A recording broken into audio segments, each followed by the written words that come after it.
Dong.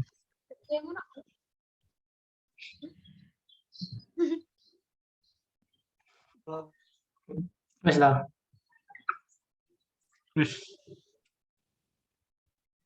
Assalamualaikum warahmatullahi wabarakatuh.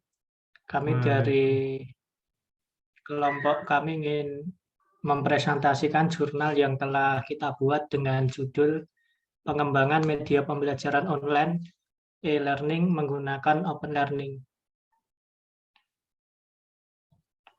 Untuk abstrak, media pembelajaran secara online atau e-learning perlu memanfaatkan teknologi karena pembelajaran e-learning menggunakan jaringan komputer.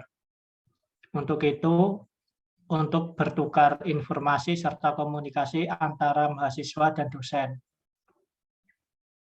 Dengan pembelajaran e-learning, maka interaksi dapat dilakukan kapan saja dan di mana saja. Universitas Muhammadiyah Surakarta memiliki visi, yakni bahwa di tahun 2029 Universitas Muhammadiyah Surakarta menjadi pusat pendidikan dan pengembangan iptek yang islami dan memberi arah perubahan. Universitas Muhammadiyah Surakarta pada proses pembelajaran sebelum pandemi masih menggunakan metode pembelajaran secara konvensional melalui tatap muka. Mahasiswa mendapatkan materi hanya ketika dosen berada di kelas saja.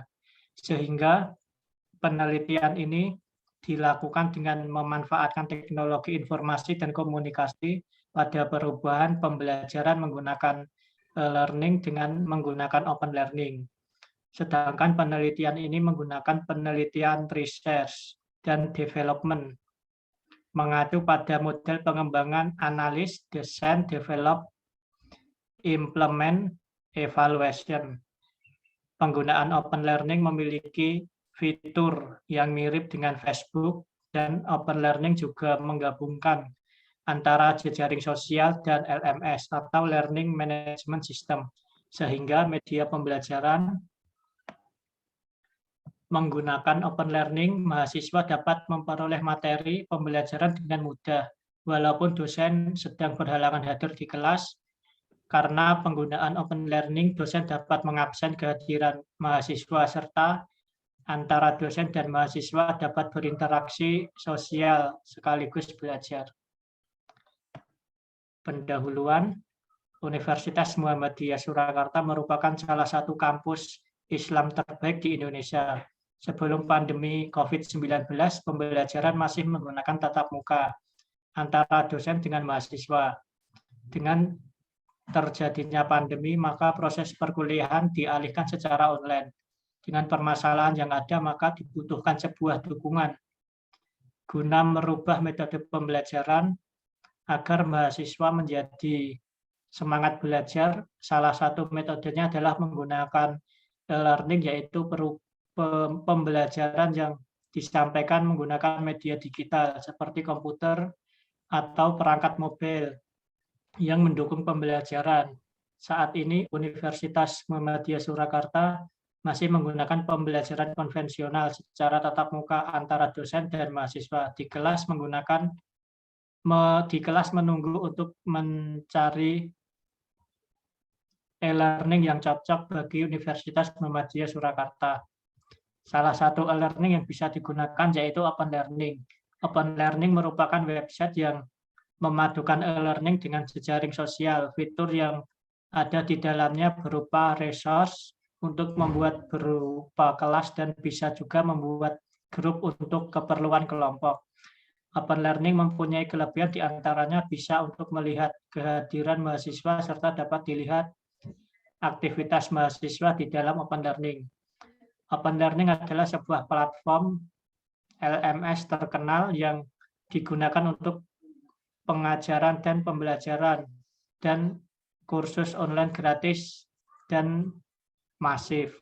Open Learning tidak hanya digunakan di universitas guna pembelajaran dan pembelajaran, namun juga untuk memberikan pelatihan.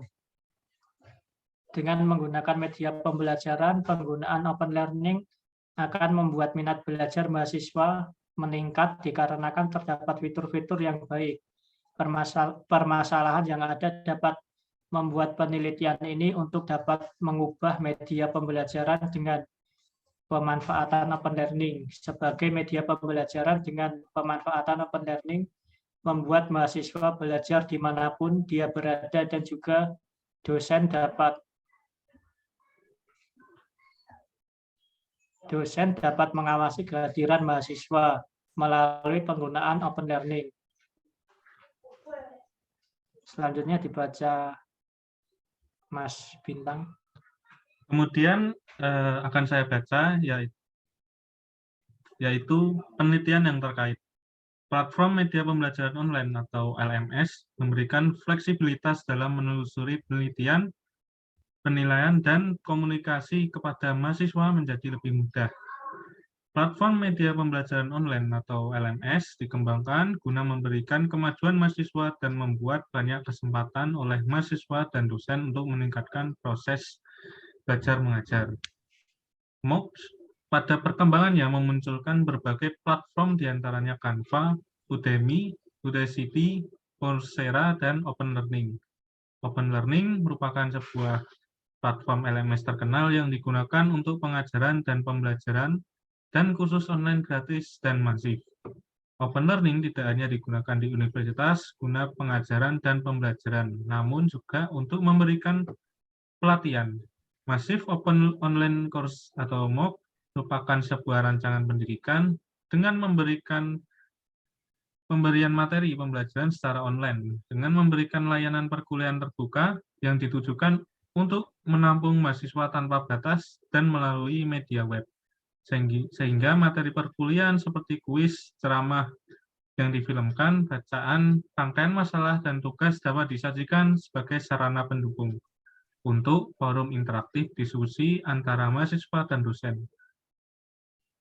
Open Learning menyediakan banyak fitur seperti media sosial, seperti alat yang digunakan untuk berinteraksi dan mengomentari satu aktivitas, kemudian mengunduh sumber bahan pembelajaran, menonton rekaman dosen, dan juga dapat digunakan sebagai alat untuk menyerahkan tugas mahasiswa ke dosen dan sebaliknya.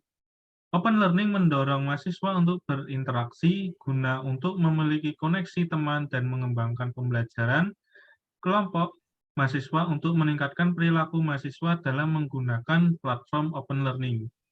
Open Learning adalah media pembelajaran daring yang cukup efektif digunakan. Materi perkuliahan dengan mudah dapat diakses oleh mahasiswa dan dosen sesuai dengan kebutuhan dalam perkuliahan.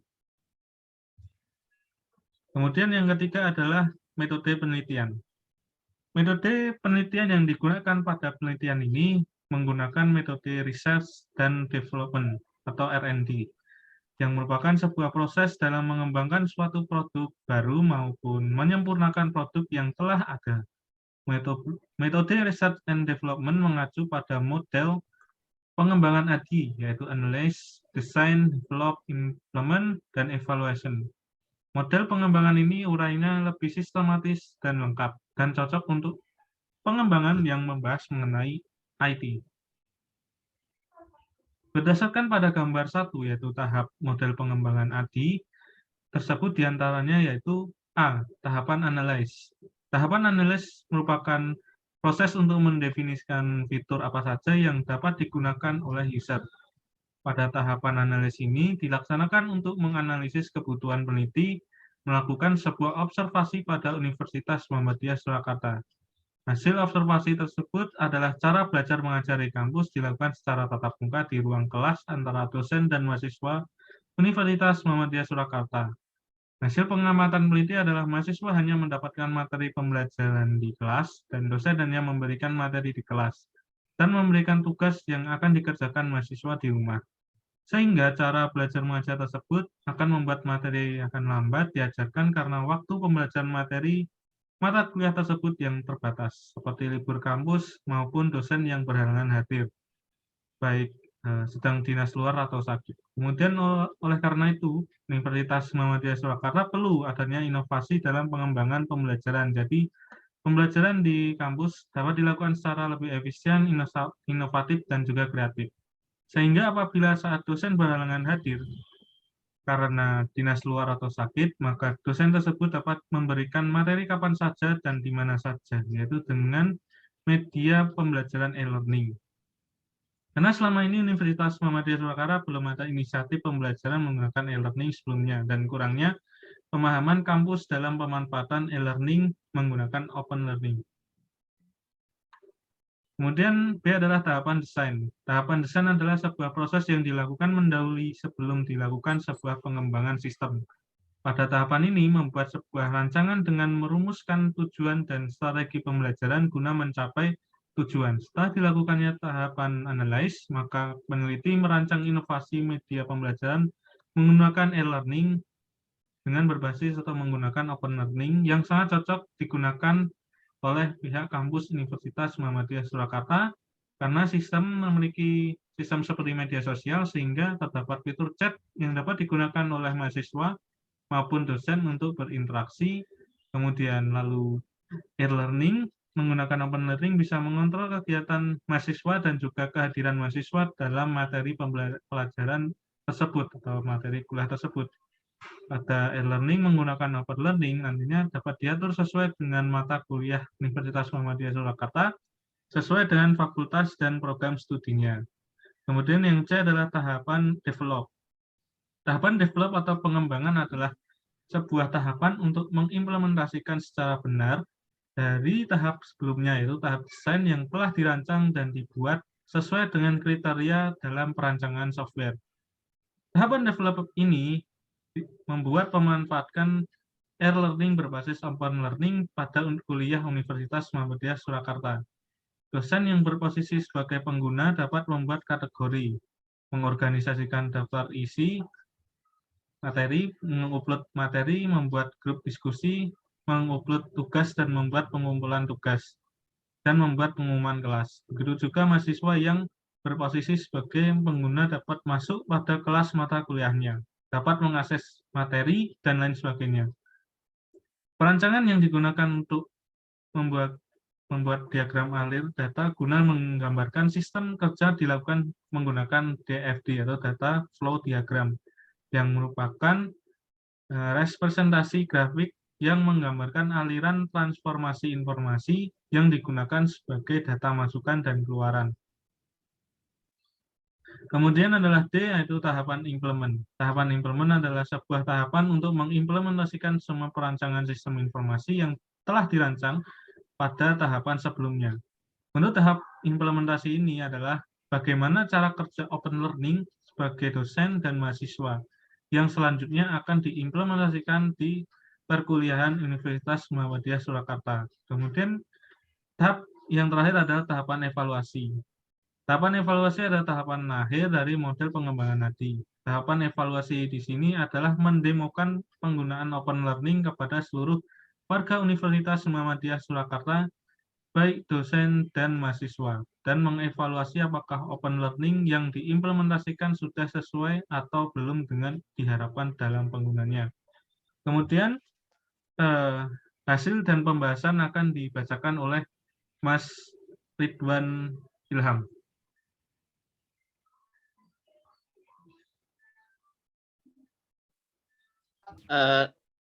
Selanjutnya untuk hasil dan pembahasan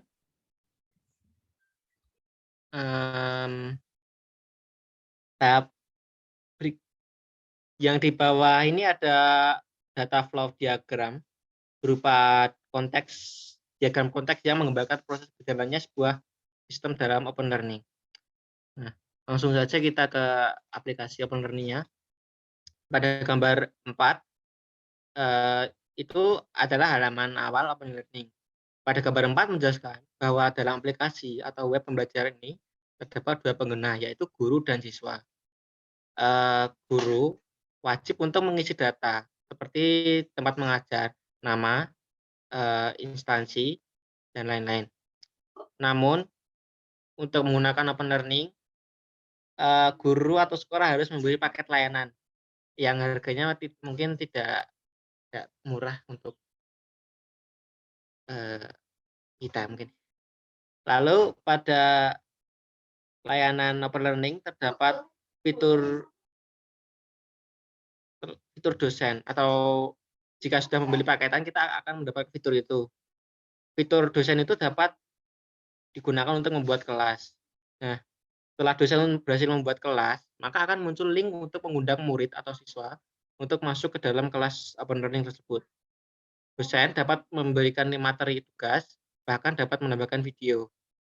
Setelah mahasiswa berhasil mengupload tugas, maka dosen dapat menilai tugas mereka secara manual untuk tugas yang tulis tangan, tetapi juga bisa menilai tugas secara otomatis jika tugas itu berupa pilihan ganda.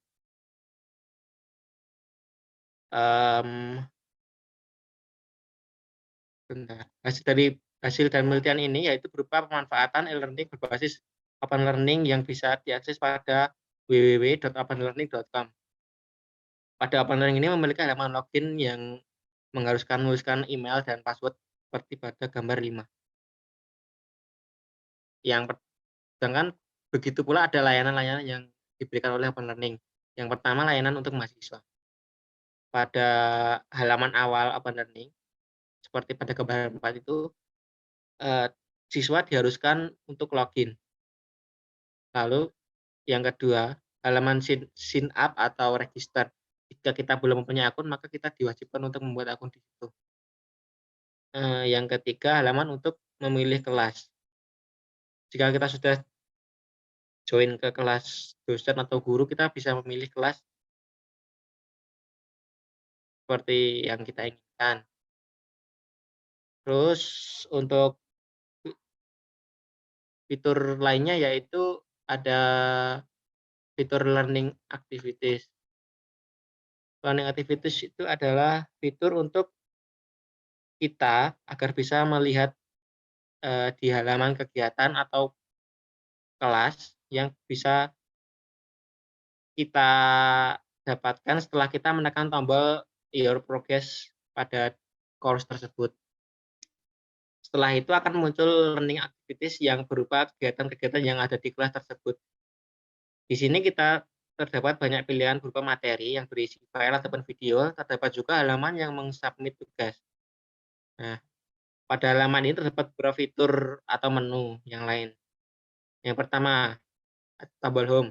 Jika kita ingin kembali ke halaman awal pada course tersebut, kita bisa menekan tombol home tersebut. Lalu kedua, tombol announcement. Tombol yang berguna untuk menampilkan pengumuman dari guru atau pengguna course tersebut. Yang ketiga, learning activities. Tombol yang akan menampilkan aktivitas pembelajaran yang ada di course tersebut. Yang keempat, course feed. Course feed itu merupakan tombol yang menampilkan kegiatan atau aktivitas terbaru siswa ataupun guru yang berada di course tersebut. Contohnya ketika kita ada teman kita yang mengupload tugas, maka akan kelihatan di situ, atau ada teman yang mengkomentari postingan guru akan kelihatan di situ. Yang kelima ada grup. Grup adalah fitur untuk membuat kelompok di dalam kelas tersebut, sehingga jika kita ingin berdiskusi dengan kelompok kita sendiri, kelompok lain tidak akan bisa melihatnya. Yang keenam, galeri. Tombol ini akan menampilkan postingan foto atau video oleh guru yang berada di kelas tersebut. Yang ketujuh, tas atau tugas. Berisi tugas-tugas yang diberikan oleh guru untuk murid. Yang kedua, layanan untuk dosen. Untuk mendapatkan layanan guru ini kita harus membayar, kita membeli paketan yang memiliki harga paling murah itu sekitar 2 juta rupiah. Nah, pada penelitian kita kali ini, kita tidak bisa menampilkan fitur guru karena kita sedikit keberatan jika ingin membayar dengan harga 2 juta tersebut. Selanjutnya untuk kesimpulan. Kesimpulan harus mengindikasi secara jelas hasil-hasil yang diperoleh, kelebihan dan kekurangannya. Kesimpulan pada open learning ini adalah penelitian ini menghasilkan sebuah media pembelajaran yang menggunakan media advance berupa e-learning berbasis open learning yang memiliki banyak fitur yang akan disukai oleh mahasiswa. E-learning berbasis open learning memiliki kekurangan yaitu untuk mendapatkan layanan guru, kita diharuskan untuk membayar dengan harga yang lumayan tinggi. untuk melaksanakan e-learning tersebut, sehingga kita kesulitan saat ingin membuat penelitian tentang fitur-fitur open learning untuk fitur untuk dosen atau guru. Selanjutnya saya kembalikan kepada Mas Ardian. Mungkin untuk presentasi dari kelompok kami hanya itu. Apabila ada kekurangan atau kesalahan harap dimaafkan. Billahi taufiq wal hidayah. Wassalamualaikum warahmatullahi wabarakatuh. Waalaikumsalam warahmatullahi wabarakatuh.